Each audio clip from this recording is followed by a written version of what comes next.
മണീനെ focus ചെയ്യുമ്പോൾ ഒരു കാര്യം വെക്കണം.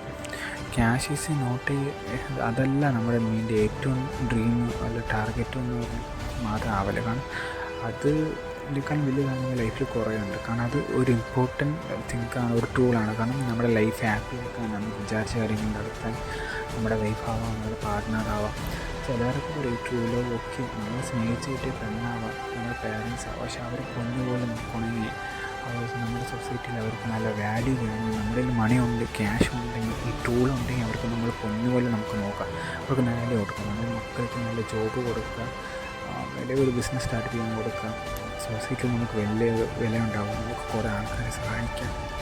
ഇതെല്ലാം ചെയ്യാൻ പറ്റുന്ന ഒരു ടൂളാണ് മണി. അത് നമ്മൾ മനസ്സിലാക്കണം. അല്ലാണ്ട് ഒരിക്കലും ക്യാഷിൻ്റെ പുറകെ ഓടല്ല. കാരണം അത് നമ്മൾ ഹാപ്പി ആക്കുന്ന ഒരു വസ്തുവാണ്. അതാണ്. ഇതുപോലെ തന്നെ ആൾക്കാർ നമ്മുടെ കൂടുതലുള്ള ഫ്രണ്ട്സ് പറയടാ നിൻ്റെ ലൈഫിൽ ക്യാഷ് എന്തിനാടാ, ക്യാഷ് അങ്ങനെ വരും പോവും അങ്ങനെ പറഞ്ഞുകൊണ്ടിരിക്കും. പക്ഷേ അതേ ഫ്രണ്ട്സ് പക്ഷെ അവർക്ക് ക്യാഷിൻ്റെ ഒരു പോകുന്നത് നമ്മളെടുത്ത് വരും. അവർ ക്യാഷിൻ്റെ പുറകെ പോകത്തുള്ളൂ. അപ്പോൾ അവർക്കത് ക്യാഷ് വേണം. പിന്നെ അവർ പറയുന്നത് എന്താ, അതവർക്ക് കാണും. ഒരിക്കൽ ലൈഫിൽ എല്ലാവരുടെ മൈൻഡ് സെറ്റ് ഇപ്പം തിങ്ക് ചെയ്യുകയെന്ന് വെച്ചാൽ ഒരുത്തൻ ക്യാഷിന് പുറകെ പോവുക, ക്യാഷ് മാത്രം തിങ്കിച്ചുകൊണ്ടിരുന്ന അവൻ്റെ മൈൻഡ് സെറ്റ് എന്താ റോങ്ങാണ്, അവൻ ആൾ ശരിയില്ല എന്ന് ആൾക്കാർ പറയണം. കാരണം അങ്ങനെ ഒരു മെൻറ്റാലിറ്റിയാണ്. അത് ഏകദേശം മാറി വരുന്നുണ്ട്. പക്ഷെ അത് ഉണ്ടെങ്കിൽ നമുക്ക് അത്ര റെസ്പെക്റ്റ് കിട്ടും, നമ്മുടെ ലൈഫ് ഹാപ്പി ആക്കുക, കുറേ പേരെ സഹായിക്കുക. ആ ഒരു തിങ്കിലേക്ക് കുറേ ആൾ ഇപ്പോൾ ആയി വരുന്നുണ്ട്. ഫസ്റ്റ് അതെന്ന് പറഞ്ഞാൽ മണിക്ക് അതിൻ്റെതായ ഒരു വാല്യൂ ഉണ്ട്. അത് നമ്മൾ ലൈഫിൽ മനസ്സിലാക്കണം.